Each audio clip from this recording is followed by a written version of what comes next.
This channel does not promote any violent, harmful, or illegal activities. All content provided by this channel is meant for an educational purpose only. রাজ্যের একের পর এক college থেকে কিন্তু নানান রকম অভিযোগ আছে। তৃণমূল ছাত্র পরিষদে মনোজিৎ মডেল রাজ্যে বিভিন্ন কলেজেই যেন ফলো করা হয়েছে। কসবার মনোজিৎ মিশ্রের পর এবার হাওড়ার নরসিংহ কলেজে প্রাক্তনী ও টিএমসিপি রাজ্য সহ সভাপতি সৌভিক রায়ের কুকীর্তি ফাঁস হলো। নরসিংহ কলেজে র্যাগিং এর ভাইরাল ভিডিওকে হাতিয়ার করে চাঞ্চল্যকর অভিযোগ এসএফআই এর। একাধিক ছাত্রকে যৌন নির্যাতনের অভিযোগ টিএমসিপির রাজ্য সহ সভাপতি সৌভিক রায়ের বিরুদ্ধে। অভিযোগ, জোর করে প্যান্ট খুলিয়ে তাদের যৌনাঙ্গ দেখে বিকৃত সুখ পেত এই সৌভিক রায়। 2023-এ হাওড়া জেলা তৃণমূল ছাত্র পরিষদের সভাপতিকে চিঠি দেওয়া হয়।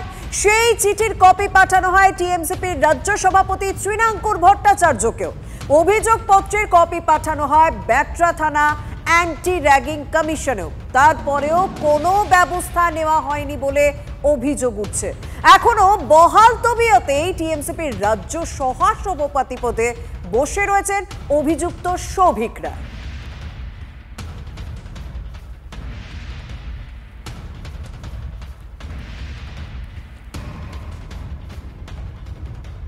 আমি যখন প্রথম কলেজে ভর্তি হই তারপরে ইউনিয়ন রুমে আসতে বলা হতো। তারপরে যখন কলেজ শেষ হয়ে যেত আমাদের ইভিনিং এ থাকতো বিকমটা।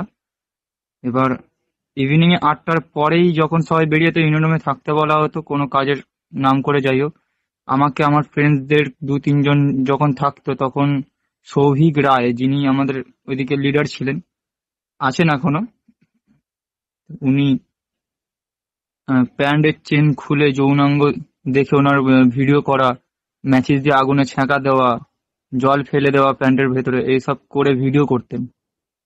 এবার প্রত্যেক বছর কোনো না কোনো ছেলেকে ধরে আমার সামনে আমাদেরকে দিয়েও আমাদের ফ্রেন্ডকে ভিডিও করাতো। আগে আমার করতো, তারপরে ধরুন আমার ফ্রেন্ডকে তারপরে আমাকে দিয়েই ভিডিও করতে বলতো, বা আমার ফ্রেন্ডেরও প্যান্টের চেন খুলতে বলতো, নয়তো আমার করা হবে, বা আমার ফ্রেন্ডকে বলতো আমার না প্যান্টের চেন খুললে ওর করা হবে। এরকম ভাবে ভয় দেখিয়ে আমাদের মানে এরকম র্যাগিং করতো।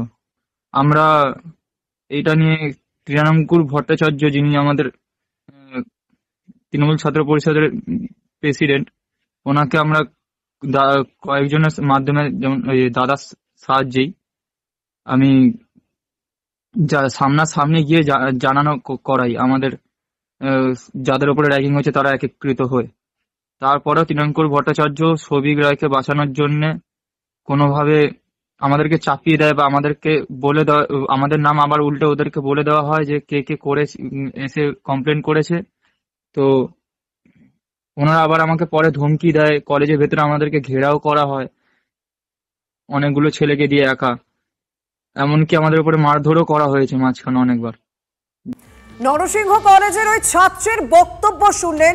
যে ছাত্রের সঙ্গে এই ঘটনা ঘটেছে, বারংবার ঘটেছে, তার বন্ধুদের সঙ্গে এই ঘটনা ঘটেছে, বিকৃত ভিডিও করা, বিকৃত মানসিকতার পরিচয় এই সৌভিকের, অভিযুক্ত সৌভিকের। আমার সঙ্গে রয়েছেন সহকর্মী সুমন। সুমন, এ তো আমি দেখছি যে রাজ্যের যে সমস্ত কলেজগুলো থেকে এই অভিযোগগুলো আসছে, শুধুমাত্র মানে কেউই সুরক্ষিত নয়, নারী পুরুষ নির্বিশেষে কেউই সুরক্ষিত নয় এই দাদাগিরিতে, এরকম বিকৃত মানসিকতার জন্য। দেখো শর্মিষ্ঠা, একেবারেই তাই। দায়িত্বশীল সংবাদ মাধ্যম হিসেবে আমরা এই ছাত্রের পরিচয় গোপন রেখেছি, এবং এই রেকর্ডিংয়ের বাইরেও এই ছাত্র এমন অনেক কথা বলেছে যেগুলো শুনলে গা শিউরে উঠবে। শুধু তাই নয়, যে ভিডিও আমাদের স্ক্রিনে এখন দেখা যাচ্ছে সেখানে পরিষ্কার দেখা যাচ্ছে এই সৌভিক রায়ের নেতৃত্বে কলেজের প্রত্যেক ছাত্রকে তার প্যান্টের জিপ খুলে যৌনাঙ্গ প্রদর্শন করতে হচ্ছে, এবং এতে নাকি বিকৃত সুখ পাচ্ছে এই ছাত্র পরিষদের নেতারা। এবং বারংবার তৃণমূল ছাত্র পরিষদের সভাপতি তৃণাঙ্কুর ভট্টাচার্য ব্যাটরা থানা, তার সঙ্গে সঙ্গে একাধিক জায়গায় অভিযোগ জানিয়েও কিন্তু কোনো সুরাহা পাওয়া যায়নি, বরং অত্যাচারের দাপট আরও বেড়েছে, পরিমাণ আরও বেড়েছে। সাউথ ক্যালকাটা ল কলেজের ঘটনা আমাদের প্রত্যেকের মনে আছে, সেখানে ইউনিয়ন রুম হয়ে উঠেছে প্লেস অফ অকারেন্স। এক্ষেত্রেও তুমি দেখো কলেজের ইউনিয়ন রুমগুলো কোন কাজে ব্যবহার হচ্ছে। এটা বাংলার জন্য লজ্জার তো বটেই, বলছে বিরোধীরা।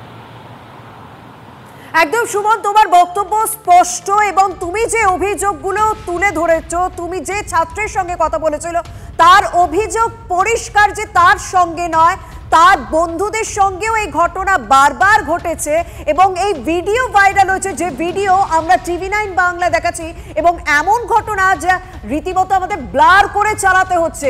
এবং এই সমস্ত কাজ করে সে বিকৃত সুখ পেত, সৌভিক বিকৃত সুখ পেত, এবং সে অভিযোগ করেছে, একাধিক জায়গায় অভিযোগ করেছে, ব্যাটরা থানা পুলিশকে অভিযোগ জানানো হয়েছে, অ্যান্টি র্যাগিং যে স্কোয়াড রয়েছে সেই অ্যান্টি র্যাগিং স্কোয়াডে অভিযোগ জানানো হয়েছে, কিন্তু কোনো রকম ব্যবস্থা যে নেওয়া হয়নি সেই যে যার সঙ্গে এই ঘটনাটা ঘটেছে তার বক্তব্যে স্পষ্ট। এসএফআই এর দাবি, তৃণমূল ছাত্র পরিষদের অভ্যন্তরীণ রিপোর্টেও ঘটনার সত্যতার প্রমাণ মেলে, কিন্তু যে অভিযোগ বারবার উঠছে সেই অভিযোগটা বারবার আপনাদেরকে শোনাতেই হবে, তাহলে বোঝা যাবে এই সৌভিকের মতো মানুষগুলো কতটা বিকৃত মানসিকতা। শুনুন। আমি যখন প্রথম কলেজে ভর্তি হই, তারপরে ইউনিয়ন রুমে আসতে বলা হতো। তারপরে যখন কলেজ শেষ হয়ে যেত, আমাদের ইভিনিং এ থাকতো বিকমটা। এবার ইভিনিং এ 8টার পরেই যখন সবাই বেরিয়ে যেত, ইউনিয়ন রুমে থাকতে বলা হতো কোনো কাজের নাম করে। যাই হোক, আমাকে আমার ফ্রেন্ডসদের 2-3 জন যখন থাকতো, তখন সৌভিক রায়, যিনি আমাদের ওইদিকে লিডার ছিলেন, আছেন এখনো, উনি প্যান্টের চেন খুলে যৌনাঙ্গ দেখে ওনার ভিডিও করা, ম্যাচিস দিয়ে আগুনে ছ্যাঁকা দেওয়া, জল ফেলে দেওয়া প্যান্টের ভেতরে, এইসব করে ভিডিও করতেন। এবার প্রত্যেক বছর কোনো না কোনো ছেলেকে ধরে আমার সামনে আমাদেরকে দিয়েও আমাদের ফ্রেন্ডকে ভিডিও করাতো। আগে আমার করতো, তারপরে ধরুন আমার ফ্রেন্ডকে তারপরে আমাকে দিয়েই ভিডিও করতে বলতো, বা আমার ফ্রেন্ডেরও প্যান্টের চেন খুলতে বলতো, নয়তো আমার করা হবে, বা আমার ফ্রেন্ডকে বলতো আমার না প্যান্টের চেন খুললে ওর করা হবে। এরকম ভাবে ভয় দেখিয়ে আমাদের মানে এরকম র্যাগিং করতো। আমরা অভিযোগকারীর বক্তব্য আপনাদের সামনে শুনালাম, এবং এই ঘটনাটা যখন সবার প্রথমে আমাদের কাছে আসে, আমরা যখন আপনাদের সামনে প্রডিউস করি, তখন জানেন তো আমরা টিএমসিপি রাজ্য সভাপতি তৃণাঙ্কুর ভট্টাচার্যের সঙ্গে যোগাযোগ করেছিলাম। তিনি কার্যত বিষয়টা এড়িয়ে যাচ্ছিলেন, তিনি কার্যত বিষয়টা অস্বীকার করছিলেন, এবং তিনি বলছিলেন সশরীরে তার কাছে কোনো রকম অভিযোগ জানানো হয়নি। হ্যাঁ, তার কাছে যদি মেল আসে তিনি হয়তো মেল দেখেননি, তিনি বিষয়টাকে অস্বীকার করে যাচ্ছিলেন। কিন্তু অভিযোগকারীর বক্তব্য শুনলেন, অভিযোগকারীর বক্তব্যে কিন্তু স্পষ্ট যে তৃণাঙ্কুর ভট্টাচার্য, টিএমসিপি রাজ্য সভাপতি তৃণাঙ্কুর ভট্টাচার্যকে অভিযোগ জানানো হয়েছিল, এবং তৃণাঙ্কুর যে মেল করা হয়েছিল তৃণাঙ্কুরকে, সেই মেলও আপনাদের সামনে তুলে ধরছি, চিঠিও আপনাদের সামনে তুলে ধরছি, কিন্তু কোনো রকম ব্যবস্থা নেওয়া হয়নি। আগে এড়িয়ে যাওয়ার জন্য তৃণাঙ্কুর ভট্টাচার্য কি বলেছিলেন একবার তার বক্তব্যটা শুনুন। যদি ঘটনার সত্যতা দেখি এবং সত্যতায় কিছু খুঁজে পাই, নিশ্চিতভাবে করব। এবং তবে আবারও সাংগঠনিকভাবে আপনাকে জানাই, আপনি আমাকে রাজ্যের সভাপতি হিসেবে ফোন করেছেন। প্রথম প্রশ্নটা আপনি আমার যেখানে করেছিলেন, যে আপনাকে যেটা বাইট দিলাম যে এসএফআই তরফ থেকে আমায় কোনো অভিযোগ করা হয়েছিল, আমি সেরকম কোনো অভিযোগ পাইনি। দ্বিতীয়, প্রীতম বৈদ্যের কথা বললেন, আমি আপনাকে জানতে চাইলাম প্রীতম বৈদ্যটা কে, সেখানকার কি কোনো স্টুডেন্ট বা কিছু? আমি নিশ্চিতভাবে, তবে আমি খোঁজ নিয়ে কথা বলে বাচ্চাকে দেখার চেষ্টা করব। এই খবর যখন আপনাদের সামনে প্রডিউস করছি, আমরা কিন্তু আরো বেশ কয়েকবার তৃণাঙ্কুর ভট্টাচার্যের সঙ্গে যোগাযোগ করার চেষ্টা করেছি, না তার কোনো প্রতিক্রিয়া পাওয়া যাচ্ছে না। ভবিষ্যতে পেলে অবশ্যই আপনাদের সামনে তুলে ধরবো। তবে এসএফআই এর দাবি, তৃণমূল ছাত্র পরিষদের অভ্যন্তরীণ রিপোর্টেও এই ঘটনার সত্যতার প্রমাণ পাওয়া গিয়েছে, তারপরেও কোনো ব্যবস্থা নেওয়া হয়নি। উল্টে এখনো বহাল তবিয়তে রয়েছেন টিএমসিপি রাজ্য সহ সভাপতি পদে এই হাওড়ার নরসিংহ দত্ত কলেজের প্রাক্তনী সৌভিক রায়। ভাইপোর আর একটা মডেল, ক্যাম্পাসগুলোকে অপরাধ চক্র পরিচালনা করার জন্য ক্যাম্পাসের মধ্যে, সেই মডেলটার নাম হচ্ছে মনোজিৎ মিশ্র। মনোজিৎ মডেলকে ক্যাম্পাসে এই তৃণমূল সরকার, এই তৃণমূলের দল, এই টিএমসিপি তারা তৈরি করেছে, তারা মদত দিয়ে পুষ্ট করছে দিনের পর দিন। যার বিরুদ্ধে মূলত অভিযোগ, তার সঙ্গেও আমরা যোগাযোগ করার চেষ্টা করেছিলাম। জানেন, এই ব্যাপারে সৌভিক রায়ের সঙ্গে ফোনে যোগাযোগ চেষ্টা করা হলেও তিনি ফোন ধরেননি। তৃণমূল ছাত্র পরিষদের সাধারণ সম্পাদক অভিরূপ চক্রবর্তীর দাবি, প্রশাসনের কাছে দোষী প্রমাণিত হলে ব্যবস্থা নেওয়া হবে। সমর্থনযোগ্য একেবারেই নয়, কিন্তু এরকম কোনো অভিযোগ আমরা পাইনি, আমাদের সামনে আসেনি। অভিযোগ পেলে সেটা তদন্ত হবে, প্রমাণিত হলে দল ব্যবস্থা নেবে। প্রমাণিত হলে দল, যদি সে ছাত্র নেতা হয়, যদি সেটা তুমিও হও, তোমার বিরুদ্ধে ব্যবস্থা নেবে, তোমার অসুবিধা নেই। দল জিরো টলারেন্সে বিশ্বাসী, যেই হোক, যদি দলের গাইডলাইনের বাইরে গিয়ে কেউ কিছু করে, দলের ঊর্ধ্বে কেউ নয়, দল দলের মতন ব্যবস্থা নেবে। আমরা এই বিষয় নিয়ে কথা বলেছিলাম কংগ্রেস নেতা অধীর রঞ্জন চৌধুরীর সঙ্গে এবং বিজেপি নেতা সজল ঘোষের সঙ্গে। তাঁরা কিভাবে দেখছেন বিষয়টিকে শুনুন। সব কলেজে মনোজিৎ মডেল মানে দিদির মডেল।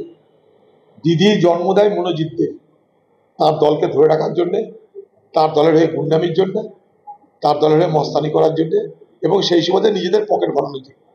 দিদি জেনে শুনে চোখ বন্ধ করে থাকে, তার কারণ তিনি নিজেকে বাঁচাতে চান, দলকে বাঁচাতে চান, আর দলকে বাঁচাতে এই মুহূর্তে পশ্চিমবঙ্গে তৃণমূলের মস্তান দরকার, ভদ্রলোক। বিরোধীরা ভাবুক, যারা আমাদের বিজেপি বিরোধী তারা ভাবুক যে অনেক রাজ্যে তো বিজেপি সরকার আছে, সেখানেও তো এরম হয় না। এই সরকারটা খুনধরা, পচা গলা, রেপিস্টের সরকার, চোরেদের সরকার, ডাকাতদের সরকার, দুর্নীতিগ্রস্তদের সরকার। এই সরকারের বেঁচে থাকার আর কোনো অস্তিত্ব কোনো চুক্তিই নেই।